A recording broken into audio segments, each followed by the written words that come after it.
Today on Tips from the Top Floor, we'll talk about high-speed photography, high-speed videography, and even electron microscopy. Also, I have a special guest today. Valerie Jardin is back to tell us about some of the amazing projects she's working on. This episode is brought to you by discoverthetopfloor.com. Join us on one of the spectacular 2019 photo tours for some amazing photography in northern Norway, on a ship around the Lofoten archipelago, or on the Bohemian Castles tour to Prague and the Czech Republic, to Kyrgyzstan, one of the most beautiful landscapes and cultures along the Silk Road, or to capture the breathtaking fall colors of Romania and Transylvania in fall. Spend a week or two dedicated entirely to photography and to great cultural experiences. Meet like-minded people, learn from the best, and see places that you always wanted to see or that you didn't even know existed. Find out more at discoverthetopfloor.com. That's discoverthetopfloor.com. This is Tips from the Top Floor, episode 848 for Thursday, November the 29th, 2018. Tips from the top. Top floor, tips from the top, alright, from the top floor. Hey, hello, welcome, it's Chris, and I'm back with a new episode of Tips from the Top Floor. Yeah, you paused for a short while. Well, slight chance for next week to be shaky too, but the busy is going on. I'll be traveling next week for work and visiting family, which we're again decided to do before or outside of the holidays, because Monica and I early in January, like on the 1st of January, will hop on a plane and take the long journey to New Zealand. But I'll do my best to bring you an episode next week. So today I will finally tell you more about the thing that I've teased for a while, my visit to the Rochester Institute of Technology. And then later in this episode, I will also welcome Valerie Jardin to tell me more about a few of the projects she's currently working on. Pretty interesting and cool stuff. Also, by now, you'll probably, you'll definitely know that I'll travel to New Zealand for several weeks, starting on the 1st. And I will work hard to pre-record as many episodes as I can. I will also try to record episodes while I'm there, but we'll have to see how that works. One thing that I can definitely use help with, and I'm asking you for your help here and right now, is if you send in your photo questions. Biggest help ever, because if I have this folder of questions, I can pick and match and put them together, and the sooner the better. Okay, this is the end of November, and I only have a few more weeks left to prepare all of the stuff, and not just for this podcast. I'm pre-recording for like 5 different shows, so this is a bit of a crazy time. And if you send stuff in, it's going to help me make more episodes. You try to stump me, ask difficult questions, that kind of stuff, but by all means also ask simple questions. Every time someone asks a seemingly really simple question, there are always several hundred listeners out there, I guarantee you that, who are very happy that finally someone had the guts to ask that question. You know, we're dead simple stuff.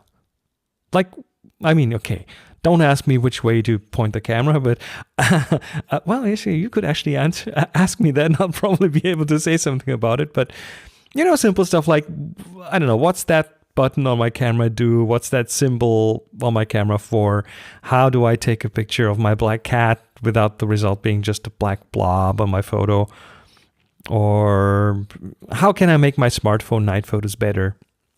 That kind of stuff, you know, stuff that you think you should know because no one else asks that, but you don't know them, and then you're all self-conscious and you don't ask them. That's the kind of stuff I'm looking for. So don't be shy. Pick up your pocket camera, aka your smartphone, and fire up the voice memo app and record your question, and then send it to voice@tfttf.com. That's voice@tfttf.com. Thank you. So, the Rochester Institute of Technology, RIT, that's where I was several weeks ago, and wow, was that exciting. So Monica and I were in Rochester, New York, And we met with our friend John. You will certainly know John. He's the person I've been doing Himalayan trips with. He's the one who kind of helped me kick off this entire travel thing with the initial 2009 Everest trek. Still very fond memories of that. And he's also a professional cameraman and filmmaker. And and his mother lives in Rochester. So we had a good place to stay. And thank you, Susan, for hosting us for so long. And we also we visited a lot of things, and we had a great time there. And one of the things that Susan actually organized for us, she made the contact to a guy called Ted Kinsman.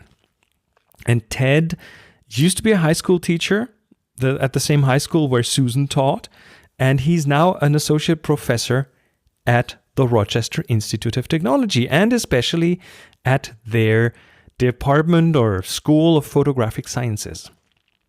So they have Rochester, that's the place where Kodak is from. That's where George Eastman lived and worked, and Kodak is everywhere in Rochester. If you drive through Rochester, there's a Rochester theater and a Kodak theater and a Kodak that. And Kodak used to be probably the biggest employer in Rochester, and left quite a legacy. And that's one of the reasons, I guess, why the Rochester Institute of Technology, the RIT, has a lot of photography in it. They have this whole school of photographic arts and sciences. So there's this branch for the arts, and then there's this branch for the sciences. And of course, the sciences side teaches scientific photography, and they play with a lot of amazing toys. And I was lucky enough to meet Ted, and Ted took pretty much a whole bunch of time out of his day and showed us around and showed me experiments. And I sat in with a class where they teach high-speed photography to beginning students. And we did some experiments, and we did some fun stuff, really fun stuff. And he also gave us an overview on how an electron microscope works, how you prepare specimens for electron microscopy, scanning electron microscopy. We get to play with a lot of toys, and there's video of all of that.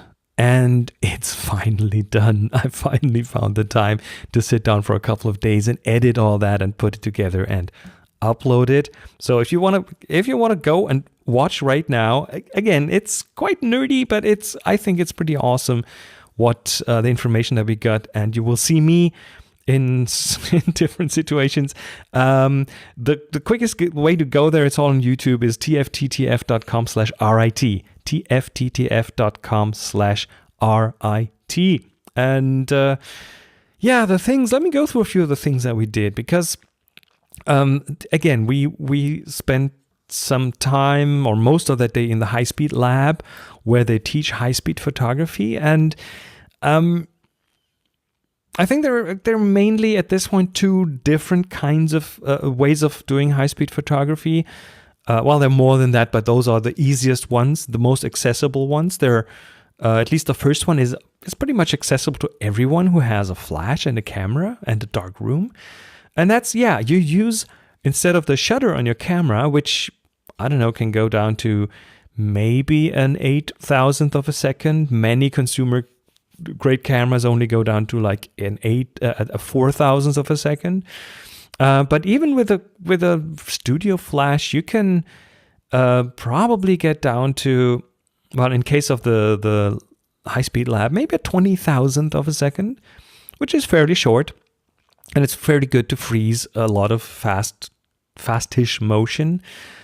So one of the little experiments they have set up there, again, for the students to discover what this is all about, was a simple dropping something and taking a shot of it in midair.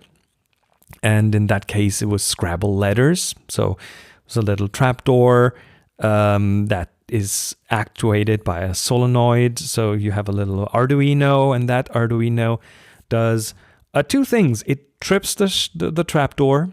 It opens the trapdoor, so you put stuff in there and it falls down. And then after a few milliseconds, so to give the stuff that's falling enough time to fall to a certain place, then it trips a flash. And if you put all this in a dark room and you open the shutter on your camera and then you start that little timer that first trips the trapdoor and then trips the shutter, the flash, you can freeze that motion of that thing falling. And one of the examples they use there is what I've dubbed the Scrabble drop. So you take a bunch of Scrabble letters, you put them in that trapdoor and you spell a word, and then you get behind that place where that stuff will fall. So your face is in the shot, the letters are in the shot, and you end up with a shot with like Scrabble letters spelling out a word hovering in midair. And that's a pretty cool thing because you don't need any Photoshop for that. You don't need any post-production for that. It's a photo comes straight out of the camera, no layers, no trickery other than a little bit of high-speed photography. And you freeze that in midair and it looks awesome. And I managed to, I tried to spell TFTTF, but I got it backwards. So it's TFTFT. But anyway, that's kind of one of the early things that students learn there, and it was total fun to do that. We do similar things here in Germany when we do our Abbey workshop every year. But yeah, having that in this kind of an environment was cool. And then Ted also showed us around in some of the stuff that he did. You might have seen this, got a bit of a viral distribution. The coffee printer, again, a thing that's there to kind of get students excited about a different kind of working with pictures. And yeah, the coffee printer uses a bottle, like a Nalgene bottle with a little dripper attached to it. And that dripper gets actuated by a little solenoid. And it can drip like 32 different sizes of a drop of coffee onto paper. And then this whole thing is on an XY plotter kind of arrangement. So you get to print pictures with 32 different gray tones. And I don't know, resolution is definitely not huge, but that's not what it's about. It's a teaching project and it's a very exciting project. If you go and enter coffee printer RIT in YouTube, you'll find that. That's one of the things. Of course, they also do the classic.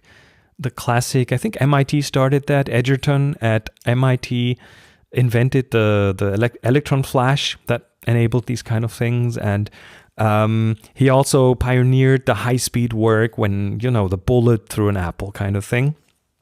We've all seen those. They, of course, do those as well. I even asked Ted, do you shoot guns in here? And he said, yeah, sure we do. So I'm not sure what kind of guns, but it's a great field for experimentation. It's still by far not over.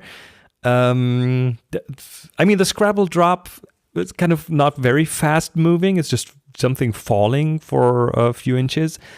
So you don't need that fast a flash. But even that, they use an Einstein Studio Flash 640 watt seconds. But those 640 watt seconds, if you turn that down to its lowest setting, to its lowest brightness, then yeah, that flash will shoot at something even shorter than 20 thousandths of a second. So that's a pretty short thing. But then when they shoot bullets through apples and want to catch those in the air without too much blur, we're talking like much, much faster flashes. He said that they had different flashes back there, which went to something like a millionth of a second. So try to do this with a regular mechanical shutter. It's just not possible. Another thing I found really cool was a balloon pop experiment. Again, we're talking dark room, pop the balloon. The audio, the bang of the balloon gets caught by a microphone that trips a flash. And then you have a balloon mid-pop, which is in itself is a fun experiment when you do it as part of a class. I sat in a class, so this time it wasn't me in front of a class, but it was me sitting in there with the beginner students and just participating. And John did a great job catching all that on the camera, and it's just a fun thing, especially as we used a little physics trick to make that popping balloon a bit more interesting, where you put like a little water in that balloon, and just a few drops, and so the water is in that balloon. It creates a very saturated, humid environment in there, and it's under pressure. So the moment the balloon pops, that pressurized humid environment will lose its pressure. It gets depressurized. And what happens if you depressurize a saturated humid environment is that it forms fog. And just for like a tiny fraction of a second, it goes foggy. So you have that balloon popping, and if you time that exposure just right, you get not just the skin of the balloon being like kind of half ripped open, but the shape of the balloon is still there with a few splashes of water and some fog in there. And the photo that came out when it was my turn was just amazing. I'm so happy with the photo. I put on my most grim face. I stabbed that balloon with a knife in the dark. I was so glad I didn't stab myself. And it turned out, yes, so good that I made it my avatar on Twitter and on Facebook and in a lot of different places. That's now my avatar because it was so great. Now that's the high-speed photography that you do in the dark with the flash being the shutter. But then of course there's a high-speed video cameras. You've all seen the slow-mo guys on YouTube for sure, and if not, then you should check them out. They have access to these phantom high-speed cameras, but there's other high-speed cameras, and in that high-speed lab, the RT has an Edgerton high-speed lab named after the inventor of that whole high-speed genre. And Edgerton, I'm not talking about Mr. Edgerton, I'm talking about the camera. That camera, I don't know how fast it goes, but they used it at a moderate, like kind of 1,000 frames a second. And by the way, your smartphone in your pocket, if you have a modern smartphone, I think you can do something like 120 frames a second or 240 frames a second. So that is 4 times slower. And they did a few interesting things with that, including something that Ted calls peripheral streak photography, which it's hard to explain. You have to see it, but just imagine you want to shoot a picture of a vase, and you want to take that picture from all around the vase. So you want to kind of stretch out the entire vase onto a flat surface. And one way you can do this is by rotating that in front of a fast video camera. And then from each frame, just take the center column out and put it on the side of a picture. So you build a picture from just that vertical column of pixels over time. And you end up with an unwrapped vase pretty much. If you've been doing like computer animation, 3D stuff, think of a texture map. That's pretty much what we're looking at here. And of course, I was sitting in on the class, so they chose me to sit on a turning chair and become the subject. So they unwrapped my face, like my entire head, in one photo. It's one photo where you see the front of my face and my ears and the back of my head. Everything is in there. Looks quite weird. And then, of course, again, there's a video about this on tfttf.com/RIT. And then the one thing that's not high-speed related, but that I completely loved was the electron microscopy. The electron microscope. Ted turns out to be really good at doing that stuff. Takes some training, takes some learning, and he's got several thousand of hours on various different electron microscopes. So he definitely knows what he's doing. And the interesting thing is you can't just take a specimen and put it in there. That won't work. You need to prepare it first. And there's specimen that you need to dry first, and then then you have to gold coat them. There's called a gold sputter coater. That's a chamber that you put in a vacuum, and then you fill it with argon, and you have a piece of gold in there, and then you put some atom layers of gold on the outside of your specimen, so the electron microscope can actually see it. Because it's electrons, it's not light, so you have to have it. You have to have it coated. Doesn't work any other way apparently. And so we did that. We used some seeds and we put them in a sputter coater, and then take the air out and fill it with argon and do the coating, and then we put in the electron microscope, and that needs to be under a vacuum. So there's a vacuum pump involved, and then you go into, I don't know what the highest magnification. I think he said with a good, well-prepared specimen under ideal conditions, that microscope could do like a 100,000 magnification. Don't ask me what that is in focal length, but it's really interesting to see that kind of thing. And to be in that same room and to see someone work with that, and to watch and to ask nosy questions, so which is what I did. And we also filmed that, and it's also available as part of that series. And pretty cool. Lots of fun there. First of all, to see how the students learn scientific photography. Then also to see how they, to learn about what they become after that, because obviously a school like that has a goal to get the students into good jobs at the end of the whole thing.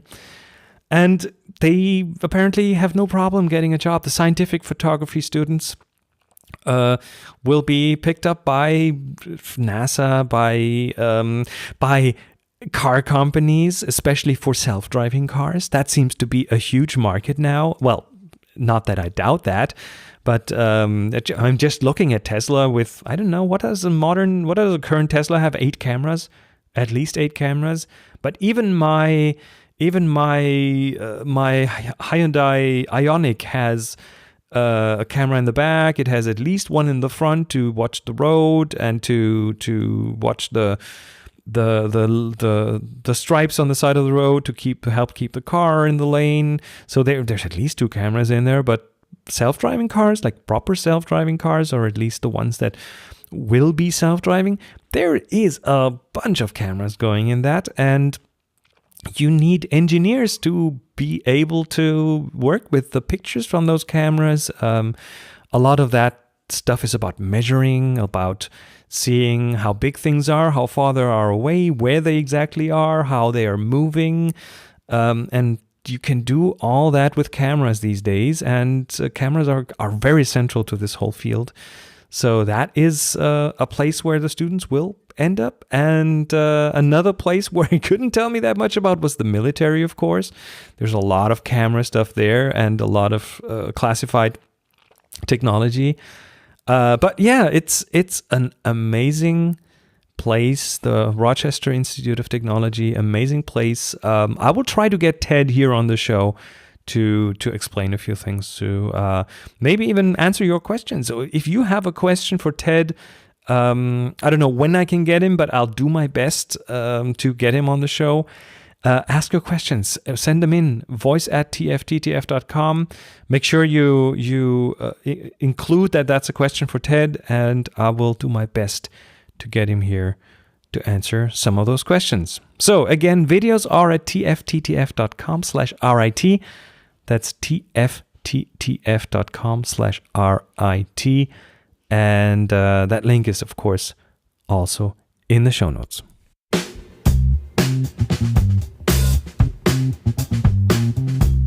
All right, you heard me. Send in your questions either for the show in general or for Ted. tfttf.com/voice. That's where you can find everything. tfttf.com/voice. voice in your web browser or send them directly via email to voice@tfttf.com. voice@tfttf.com. I'm so looking forward to hearing from you. And again, I'm preparing episodes for January, the entire month, and part of February as well. So send in your questions. I need your help.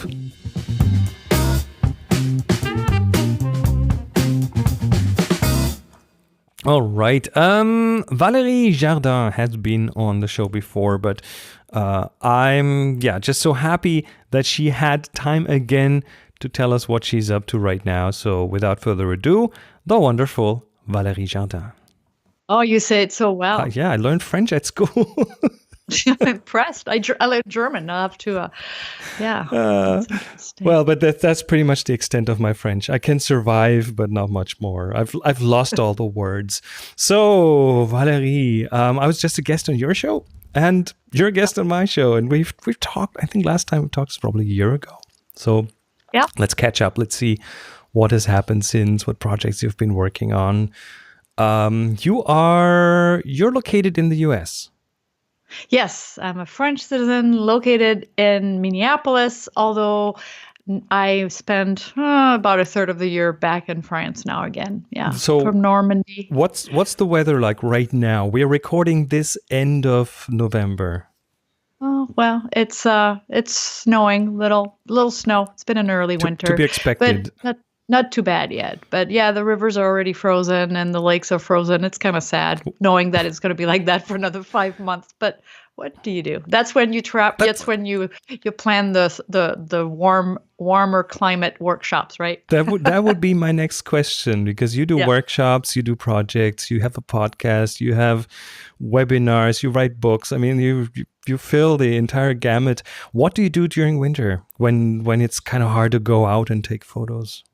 Well, I just started a new project called The Artist and the Space, and I just visit artists in their studios. Minneapolis is a very, very vibrant artist community. Like so many old factories and warehouses have been converted into artist studios and lofts. So hundreds and hundreds and hundreds of studios, literally. And so I love their space. I love the light in those studios, especially painters. Usually they have the best studios. Oh, the big windows, yeah. Yes, and I love talking with them and making friends and usually I start with I walk around, those big buildings with my camera, and I knock on doors and walk in and chat, and then when something happens, like there is a connection, then I feel like, I would like to photograph that person.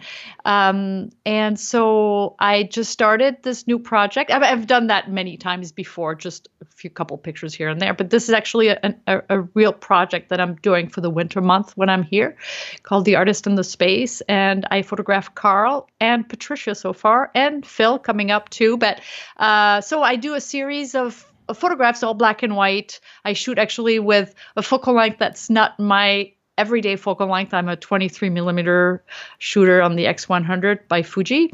I'm actually using my fastest prime, the 35 1.4, because it's often dark, on the X Pro 2, just to, do something different. I set it in black and white acros. I do little to no post-processing. The point is to have fun with my camera and not spend time in Lightroom. So I already have the 5-second rule when it comes to my street photography. If it takes more than 5 seconds to work on this picture, I'm not going to do it. So here it's even less than that, because most of the pictures are just straight out of the camera and playing with light and silhouettes of the artist working. So it's really about the artist, not the art, because of course, like the two that I just photographed, their work is all color, but it's really about the artist and the space. So this is so fun. I love it. It feeds my creative soul. So that's a project. What's the goal for the project? Are you just, you're in a collection phase right now. Is this going to be a book? Is this going to be an exhibition? Possibly. I'm not sure, actually. Really, this is totally self-serving. I fully understand. Yep. Yeah. And who knows where it's going to be? Who knows who's going to notice it? But it's so important to, we're busy inspiring others all year, writing, teaching. So it's really important to just do something just for you. And I've also been working with Joshua Coombs, this young Englishman who started the movement hashtag Do Something for Nothing, and he cuts the hair of homeless people around the world. Oh yeah, I heard of him. Yeah.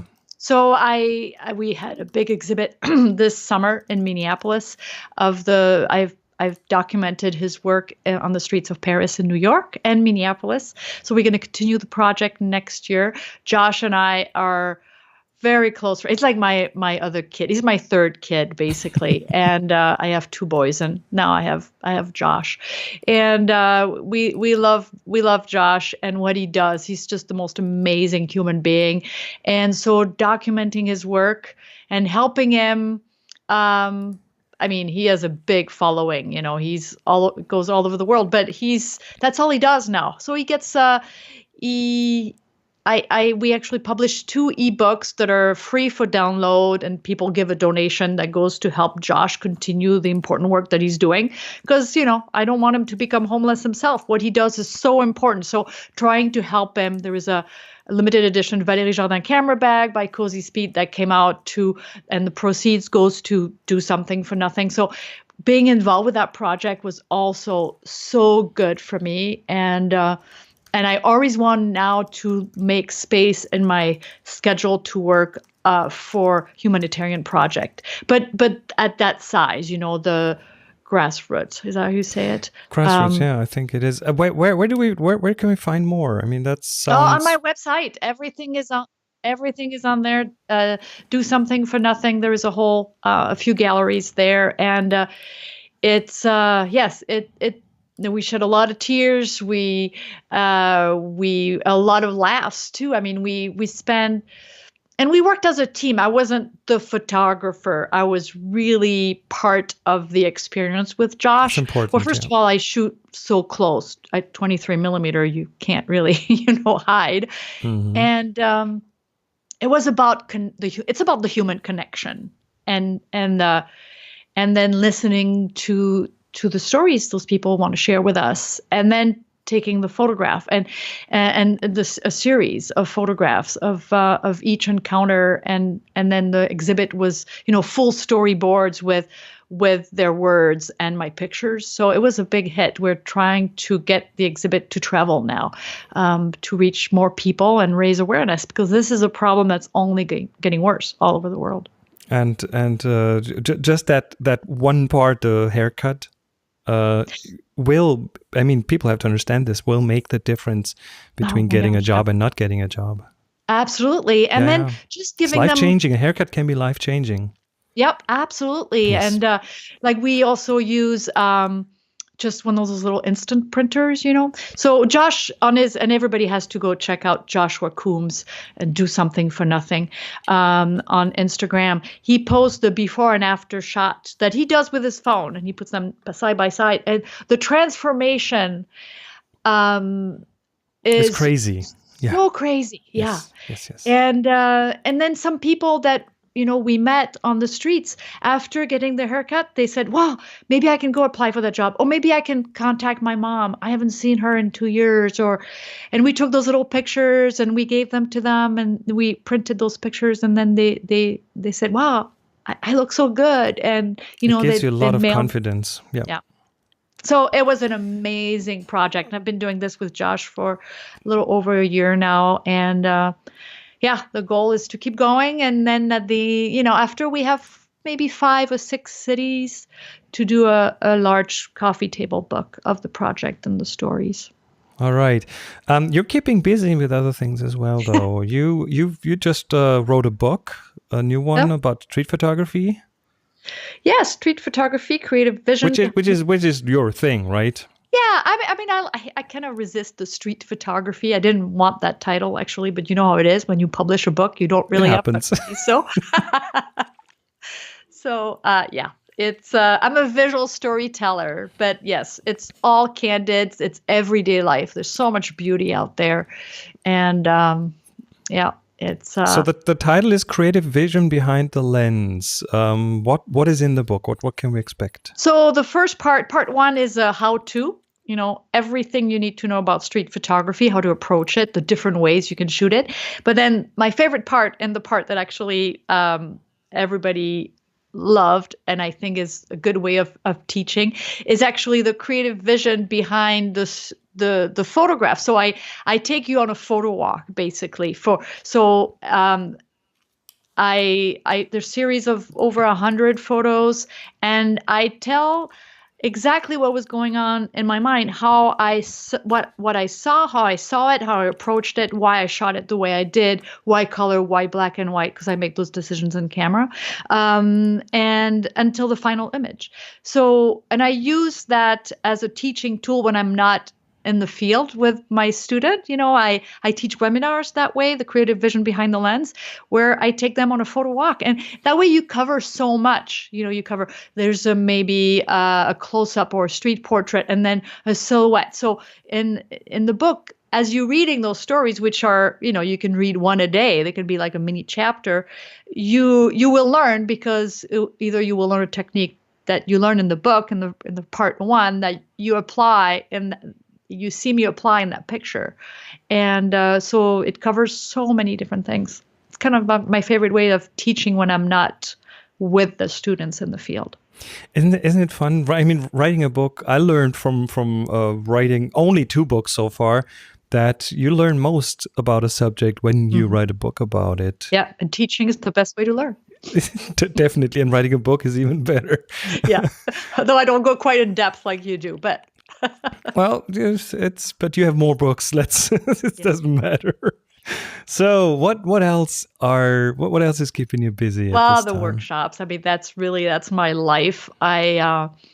I love to teach in my favorite cities and meeting people. You spend, some of my workshops are week long, some are weekends, about half and half weekend, half week long, 10 to 12 a year. And I'm in Paris a lot. And I add a new city or two every year that then I switch them around. I just go where I want to go. And so this coming year, I added Barcelona and Berlin. I just see that list. Yeah, Barcelona, I have a few in the US. Berlin is great. Yeah. Yeah.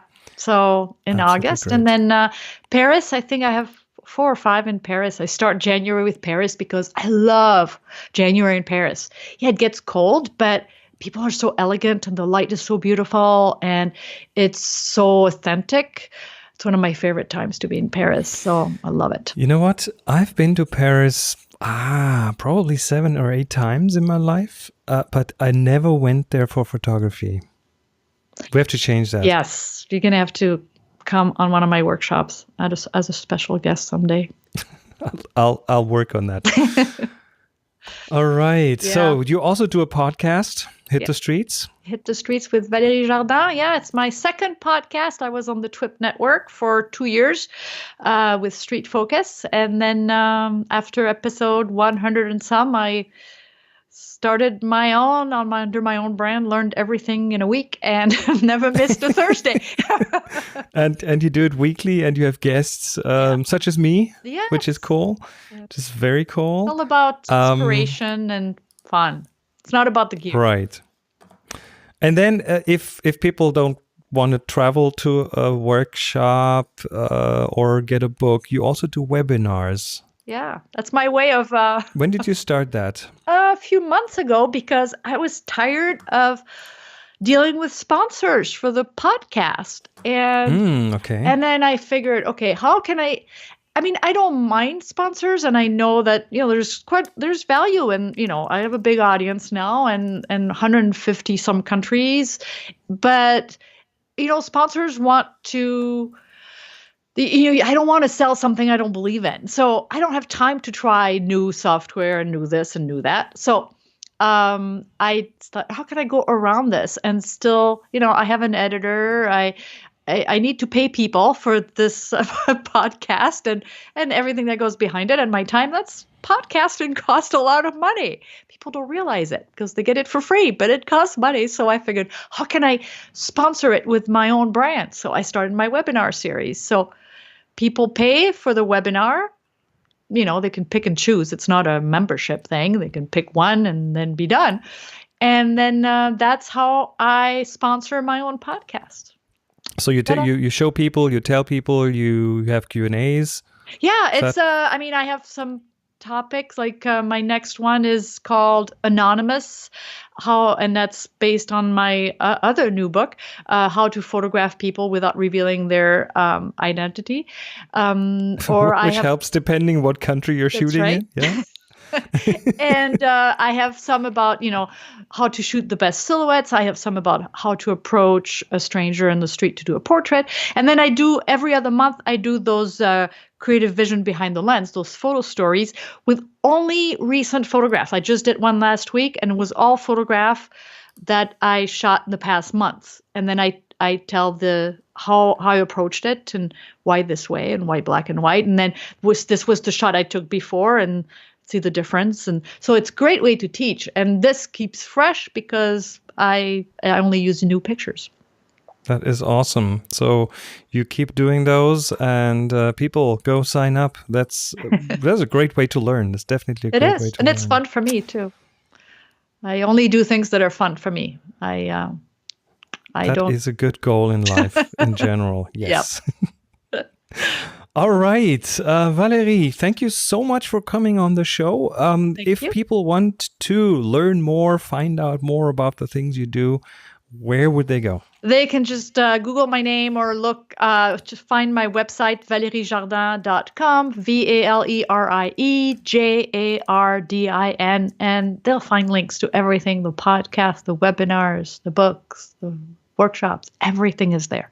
Trying to keep up and to do something for nothing project. Please check out Josh's work. And you know what? Next time you see a homeless person in a corner or at the park, they feel so invisible. It really doesn't you don't have to give them anything, just a smile, a handshake. Ask them how they're doing. They want to talk. They want to share their story. They want to feel human. I've learned a lot. Very cool. Mm-hmm. Thank you so much for sharing all that. And Thanks, let's do this again. Okay. All right. Take care. Bye.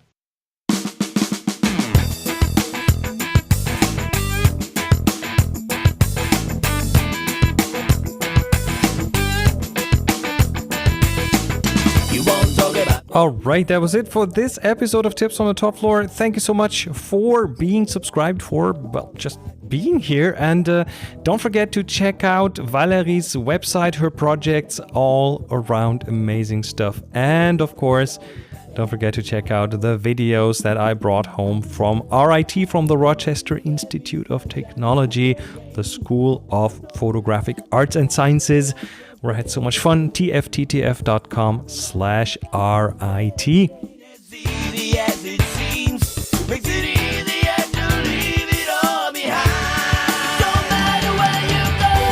If you like this episode, let me know by giving TFTTF a rating on iTunes or by supporting it any other way. There's Patreon, there's word of mouth, there's like Amazon wish lists and all sorts of stuff. I'm very grateful for all your support and every bit helps. More at tfttf.com/support. That's tfttf.com/support. Thank you so much. Music for the show is, as always, by Jeff Smith, silent partner in Hanspeter Kagroid Publishing, and Slack Challenges by Release Pixie Matt, Rafsitar Armstead, and Slack Invitations by Chief Invitation Officer CIO Rusty Russ. The link to get on the Slack is in the show notes. And by the way, speaking of the challenges, I'm giving you a few more days for the end of this challenge.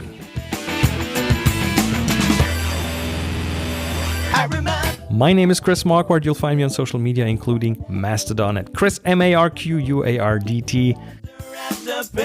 Go out and take amazing photos. Share them with the world. Be nice to each other. And happy shooting.